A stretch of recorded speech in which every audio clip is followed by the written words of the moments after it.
Hello बच्चों, चलिए प्रश्न को देखते हैं। प्रश्न 27 डिग्री ताप पर एक बर्तन में भरी हुई 1 मोल हाइड्रोजन गैस का दाब P है।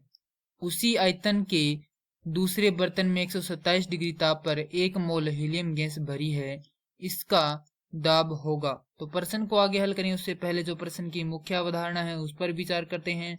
तो इस प्रश्न के लिए जो मुख्य अवधारणा है वह हो जाएगी आदर्श गैस समीकरण। अर्थात हम यहाँ पर यह देखेंगे कि आदर्श गैस समीकरण क्या होती है। तो आदर्श गैस समीकरण, तो आदर्श गैस समीकरण होती है पीवी बराबर NRT, जहां P दाब है, V आयतन है, N है मोलों की संख्या, R यहाँ पर गैस नियतांक है और T यहाँ पर क्या है, ताप है। अब प्रश्न में हमें 4 विकल्प दिए गए हैं, हमें बताना है कि कौन सा विकल्प सही है।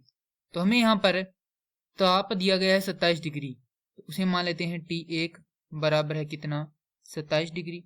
यदि इसे केल्विन में बदलें तो ये हो जाएगा 27 योग में 273, अर्थात ये हो जाएगा 300 केल्विन। तो T1 का मान आ चुका है 300 केल्विन। एक बर्तन में भरी हुई 1 मोल हाइड्रोजन गैस का दाब कितना है, P है, अर्थात हमारे पास यहाँ पर P1 का मान कितना है, P है।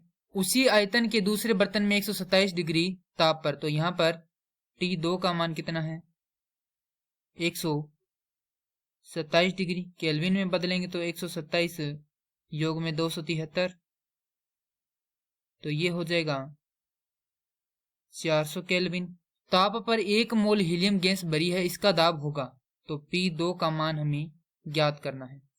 तो अब हम यहाँ पर ये जो आदर्श गैस समीकरण है इससे देखें तो P यहाँ पर क्या है, दाब है, V यहाँ पर आयतन है जो कि क्या है, नियत है, क्योंकि दोनों ही गैसों में क्या है, हमें कहा गया कि उसी आयतन के दूसरे बर्तन में, यानी कि आयतन उनका क्या रहेगा, समान रहेगा, अर्थात यहाँ पर आयतन क्या है, नियत है। दोनों का मान कितना है, 1 मोल, अर्थात ये भी नियत है।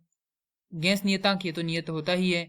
अब यहाँ पर क्या रह गया, ताप रह गया। ताप क्या है, यहाँ पर परिवर्तित है, तो यहाँ से हम लिख सकते हैं कि P बराबर है किसके, NRT भाग में V के। ये इतना भाग क्या है, नियत है। तो यहाँ से हम देखें तो हमारे पास आएगा P समानुपाती T के, अर्थात P1 भाग में P2 बराबर होगा किसके, T1 भाग में T2 के। तो P1 का मान कितना है, हमारे पास P है, भाग में P2 का मान हमें ज्ञात करना है, बराबर T1 का मान है हमारे पास 300 केल्विन, भाग में T2 का मान है 400 केल्विन। P2 का मान निकालना है तो हम क्या कर देंगे, दोनों तरफ को क्या कर देंगे, इसका वज्र गुणा कर देंगे। तो हमारे पास यहाँ से आ जाएगा P2 बराबर 400 केल्विन भाग में 300 केल्विन गुणा में P। तो P2 का मान यहाँ से हो जाएगा, ये दोनों आपस में कटेंगे तो हमारे पास यहाँ पर आएगा 4/3 P। और यह उत्तर जो हमें विकल्प दिए गए हैं उसमें से जो विकल्प C है उससे मिलान करता है। तो प्रश्न के लिए जो सही उत्तर है वह हो जाएगा विकल्प C, 4/3 P, अर्थात इसका दाब कितना होगा, 4/3 P होगा। मैं आशा करता हूं कि यह प्रश्न आपको समझ में आया होगा। धन्यवाद।